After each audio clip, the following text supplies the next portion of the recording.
Hello বন্ধুরা, দেখো আজকে বানিয়ে ফেললাম সাম্বার। তো কেমন করে বানালাম সেটা আমি তোমাদের দেখাবো। যা যা উপকরণ লাগে সেগুলো আমি ঠিকঠাক মতন প্লেটে সাজিয়ে নিয়েছি। তারপরে সবজি তোমরা যা যা দেবে সেগুলোকে কুকারের মধ্যে একটু নুন দিয়ে বয়েল করে নিয়েছি। একটা সিটি দিয়ে এবার তেলের মধ্যে রসুন, কাঁচা লঙ্কা, কারি পাতা, শুকনো লঙ্কা, মেথি, জিরে, পেঁয়াজ, একটু নুন, হ্যাঁ, টমেটো, আদা আর একটু মিষ্টি দিয়ে ভালো করে নেড়েচেড়ে এটাকে একটু হালকা লাল লাল করে নরম যেতে হয় ফ্রাই করে নেব। এবার দিলাম একটু অল্প একটু হলুদ।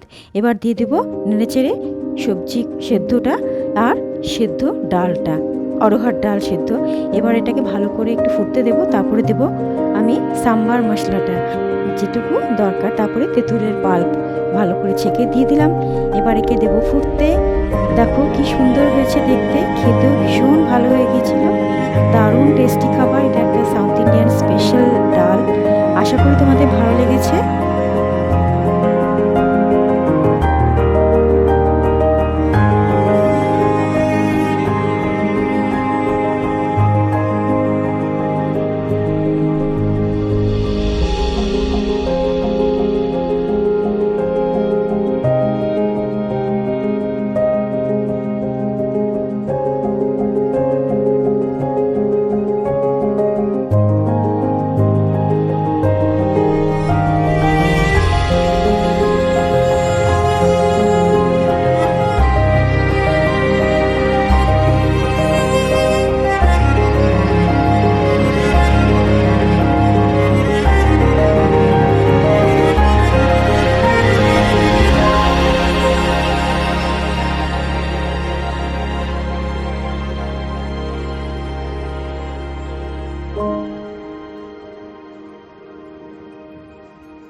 Thank you.